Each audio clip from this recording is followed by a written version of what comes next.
¿Qué onda? Soy Carlos Pacheco. El día de hoy vamos a hablar un poquito de Éxodo. Está muy chido porque el domingo pasado terminamos lo que es Génesis y el día de hoy vamos a empezar Éxodo. Vamos a empezar recordando un poquito.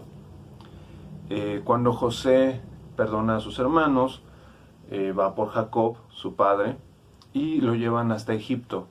Ahí en Egipto llega toda la familia de Jacob, es decir, los 11 hijos de Jacob que estaban con él viviendo, aparte de José. José estaba en Egipto, ¿ok? Entonces esos 11 hijos regresan, no, vienen junto con él hasta Egipto, y cada uno de esos 11 hijos, pues con sus esposas, con sus hijos, con sus sobrinos, nietos y bla, bla, bla, bla, bla. Llegan, se quedan en una parte de Egipto, en donde ellos se van a dedicar al pastoreo, que es algo que pues a los egipcios les da asquito, no les gusta la idea de los pastores, ¿no? Entonces ellos se quedan ahí en esa tierra sin ningún problema. Muere José, muere el faraón que conoció a José, mueren los faraones que conocieron quién era José como eminencia y se olvidaron de José. Y ahora los israelitas eran unas personas que vivían ahí, que les quitaban dinero, les quitaban terreno, les quitaban propiedad, ¿sí? Entonces, vieron que empezaron a multiplicarse los israelitas, es decir, tenían muy buena fertilidad. Y lo que hacen los faraones es, oigan, ¿saben qué? Son un montón, va a llegar un momento en el que van a ser tantos que van a decir, vamos a conquistar Egipto, ¡ah, la revolución! Y pues con miedo de que llegaran a dominar lo que es Egipto, estos faraones lo que hicieron fue esclavizar al pueblo de Israel. Se llama pueblo de Israel porque son descendientes de Jacob, ¿ok? Jacob es Israel, bien, ok. Esclavizan al pueblo de Israel y los ponen a hacer 2 templos, no las pirámides, 2 templos, ¿ok? Ojo ahí, ojo ahí. Y se dan cuenta de que siguen creciendo mucho, a pesar de los trabajos y las jornadas largas, siguen creciendo como pueblo, tienen muchos bebés y lo que hacen es declarar que van a matar a los varones. Ahí la Biblia nos menciona a 2 mujeres que servían de parteras, es decir, antes pues no había hospitales y cuando las mujeres se embarazaban pues llegaban unas personas que se llamaban parteros. Lo que ellos hacían era ayudarte a tener al bebé, ¿sí? Y el faraón les había dicho que si ellas al momento de sacar al bebé veían que era varón, le dieran cuello, o sea, vamos, ¿no? Pero si era niña, que la dejaran vivir. Entonces, ellas, por temor a Dios, no siguieron las órdenes del faraón.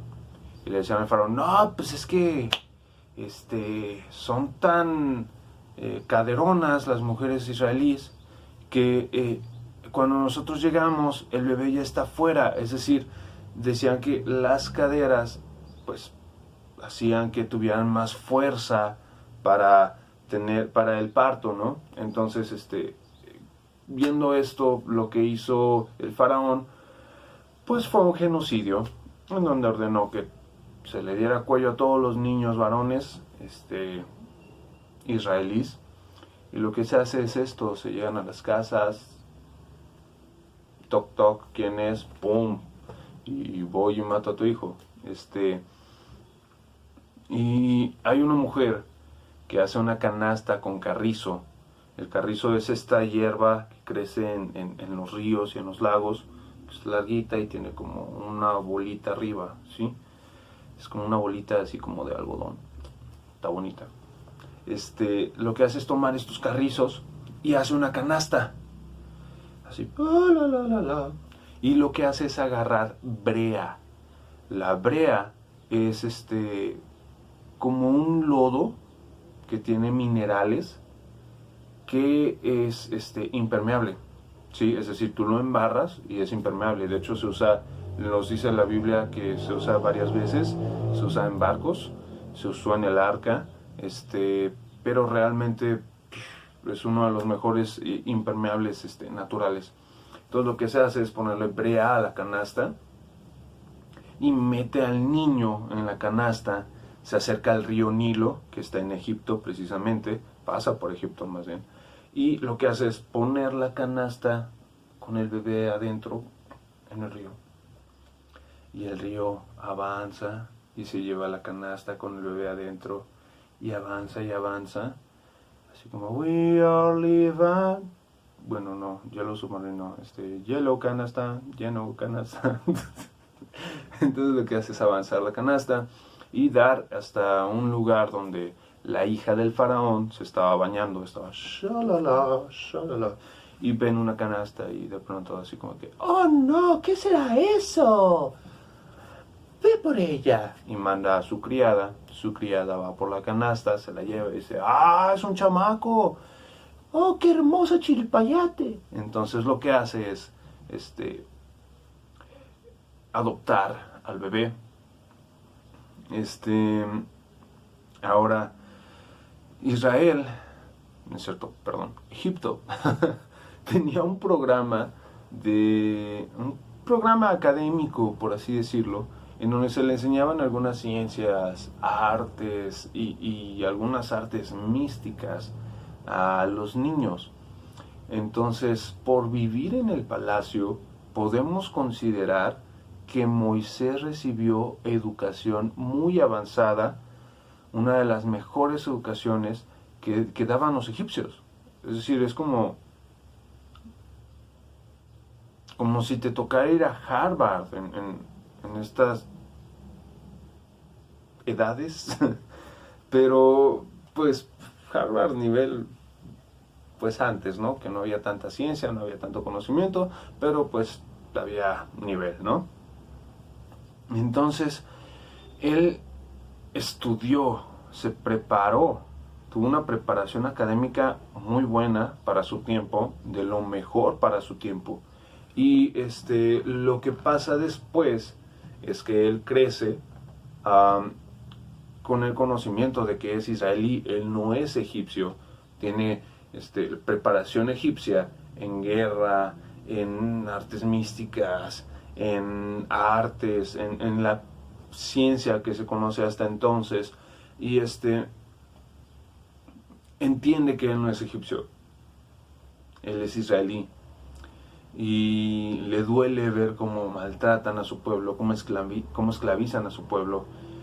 Ve un día que alguien está poniendo una maltratada a un israelí, se enoja, se prende, termina matando al capataz que le estaba premiando la tranquiza, termina matándolo, esconde el cuerpo en el desierto. Pasados unos días, él va caminando, ve dos israelitas discutir y dice, ¡hey, no discutan! Y ellos, ¿qué? ¿También nos van a matar? ¡Oh no, vámonos! Y se queda así como, no manches, ¿estos cómo saben que yo maté a alguien? ¿Cómo lo saben? Entonces lo que hace es, agarra sus cosas y vámonos. Se va huyendo. Huye a los 40 años al desierto. Y lo que hace es llegar a un pozo donde conoce a su esposa, se casa, pasa el tiempo y él es pastor de ovejas. Sí. Es curioso porque tiene la preparación de un egipcio, tiene la preparación académica, tiene todo y termina siendo un pastor, que es lo que hacían sus familiares desde un principio, pastorear. Ahora, algo importante de mencionar es que se casa con Séfora, que es una madianita. Los madianitas son un linaje que viene de la segunda esposa que tuvo Abraham. Es decir, Abraham se casó con Sara, ¿sí? Sara murió y él tuvo otra esposa. Esta esposa le dio a otros hijos, de donde viene el pueblo de los madianitas, ¿sí? Él se casó con una de las hijas de este pueblo. Y cuidaba a las ovejas de los madianitas, porque él no tenía ovejas, ¿ok? Bien, entonces, las ovejas de su suegro, para ser más precisos. Él anda por el desierto cuidando sus ovejas, y una se va, entonces va tras ella, llega hasta un lugar donde hay una zarza ardiendo, pero la zarza no se consume. Entonces imagínate esto, ¿no? O sea, cuando haces carne asada o cuando estás haciendo alguna vagancia con fuego, ves que está el fuego y hay una pequeña reducción en el material que utilizaste para generar el fuego, ¿sí? Es decir, la madera. Pero la zarza no se reducía. La zarza es un arbusto y no se reducía. Estaba ardiendo, pero no se reducía. Entonces se queda así como, ¿qué onda? ¿Qué es esto? Y ahí Dios le habla. Es Dios a través de la zarza hablándole y diciéndole, tú tienes un llamado. Tú tienes un propósito. Tú tienes un papel que cumplir. Y nadie más lo va a cumplir. Tú. Y ahí Moisés le dice, espérate, o sea, pero yo soy tartamudo, mudo.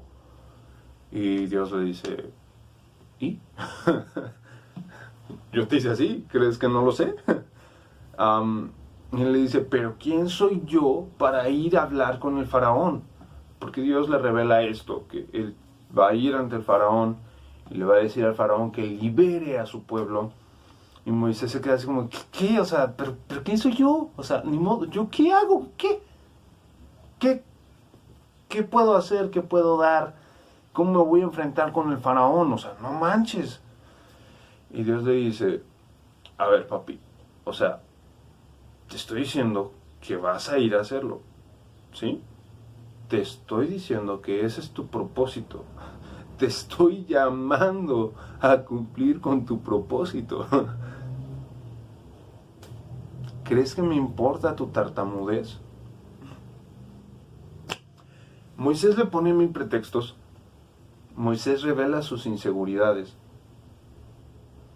Y aquí quiero que entiendas algo. Dios no se burló de sus inseguridades. Dios no le dijo, ay, de veras, eres tartamudo. Ay, de veras, tú no eres nadie para ir a hablar con el faraón. Ay, creo que me equivoqué al escogerte. Voy a buscar a alguien mejor. Dios no le dijo, uy, pobrecito, te hice tartamudo. Ay, la regué contigo. No. Bueno, ni modo. Dios le da una seguridad y una fortaleza. Dios le dice, o sea, ¿eres tartamudo? Yo te hice así. ¿Qué me vienes a contar? Dios le dice, ¿tienes miedo? ¿Tienes inseguridad? Vato, vas a hacer milagros. De hecho, Dios le da habilidad a Moisés de que cuando mete su mano a su pecho y la saca, sale leprosa. Leprosa. Es un buen nombre para una banda. Vamos a hablar de la lepra más adelante, pero era una enfermedad donde se te caía la piel, ¿sí? Y después mete la mano otra vez a su pecho, la saca y está completamente sana. Entonces, Dios le está dando formas de mostrarse ante el faraón y ante el pueblo de Israel y decir, ¿saben qué? Dios me envió, Dios me mandó, Dios tiene un propósito para mi vida y es sacarlos de la esclavitud. Y Moisés recibe su llamado a los 80 años. Sí, así es. A los 0 años, cero, lo recogen del río Nilo. A los 40 huye al desierto. Y 40 años después, a los 80, recibe su llamado. Así que si tú todavía no recibes tu llamado, no te preocupes. Dios tiene tu llamado. Dios tiene tu propósito. Dios te puso el propósito. Entonces, no te preocupes. Y si tú crees que no eres competente para el llamado y el propósito que Dios te dio, no te preocupes.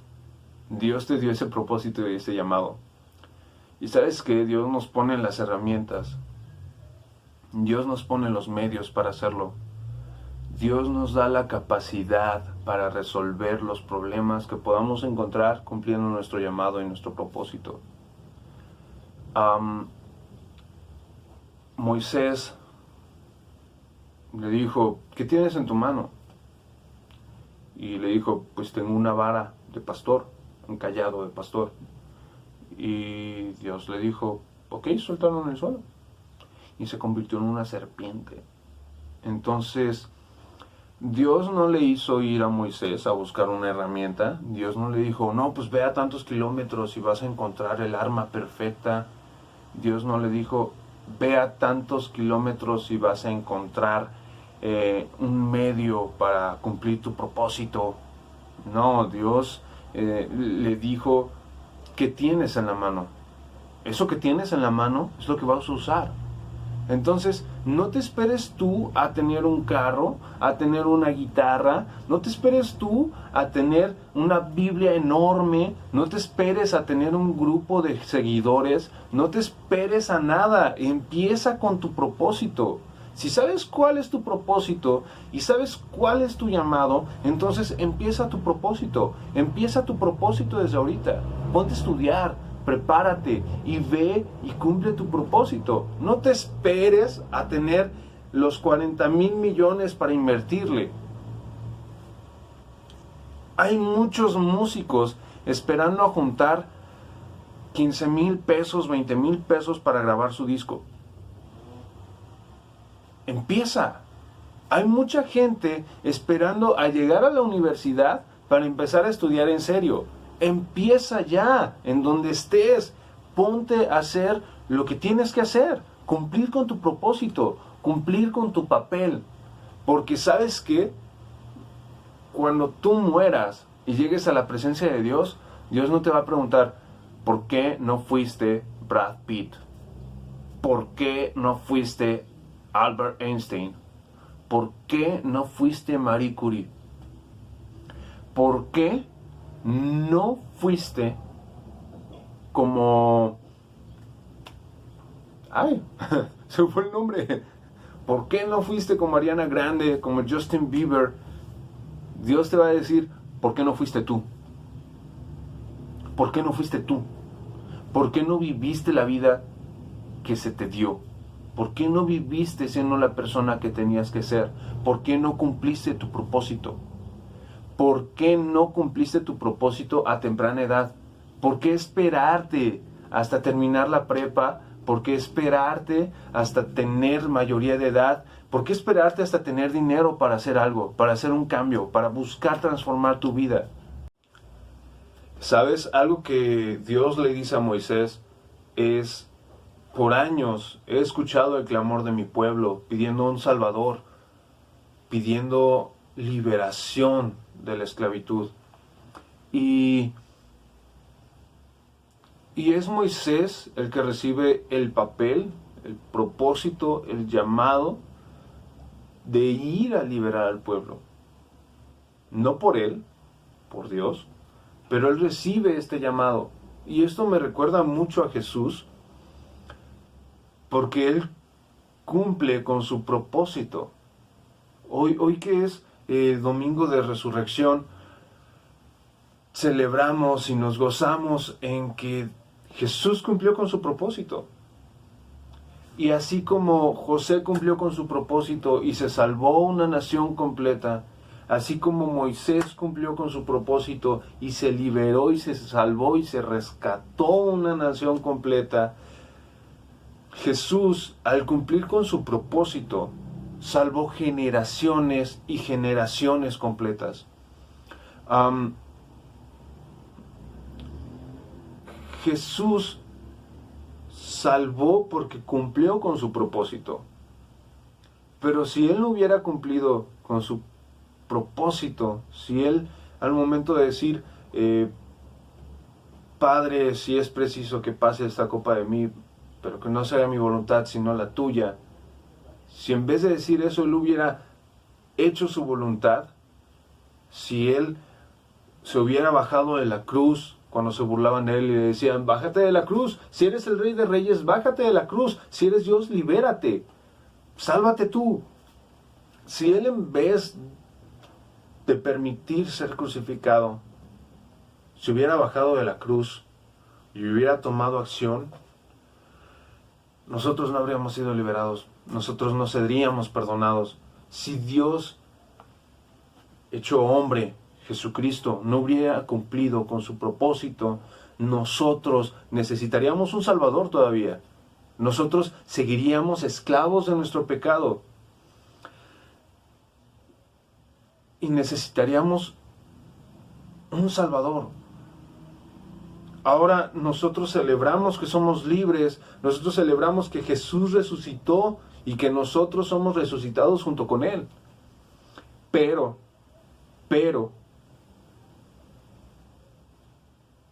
esto es simplemente porque Él cumplió con su propósito, Él cumplió con su papel. Cuando nosotros cumplimos con nuestro papel, hay cosas buenas. Cuando nosotros cumplimos con la voluntad de Dios, con el propósito que Dios puso en nuestras vidas, hay cosas buenas. Pero si no cumplimos con nuestro propósito, podemos afectar negativamente a las personas. Así como haría falta una salvación, como haría falta libertad de esclavitud, si Jesús no hubiera dado su vida. Cuando nosotros no cumplimos con nuestro propósito y la voluntad de Dios, hace falta alguien que cumpla con nuestra tarea, hace falta alguien que cumpla con nuestro propósito y nuestra labor. Y si tú sientes hoy que te hace falta un Salvador, si tú sientes hoy que te hace falta un empujoncito para tomar el propósito que Dios puso en tu vida, te invito a que ores conmigo. Si sientes que necesitas un Salvador, te invito a que ores conmigo en este momento, que le entregues tu vida a Dios. Señor, sabemos y reconocemos que tú eres el único Señor y Salvador. Sabemos y reconocemos que tú moriste en la cruz y resucitaste al tercer día para traernos salvación, para traernos perdón. Y sabemos y reconocemos que tú has pagado nuestras deudas de pecado. Te reconocemos como el único Señor y Salvador. En el nombre de Cristo Jesús. Amén. Y si tú sientes que necesitas un empujón para cumplir con la voluntad de Dios, cumplir con tu propósito, te invito a que ores con Él, que te metas en la intimidad con Dios y que le digas, ¿sabes qué, Dios? Esto está muy difícil, no sé cómo. Pero tampoco olvides que Él puso todo en ti para cumplir con ese propósito. Él ya puso todo en ti para cumplir con su propósito. Nos vemos.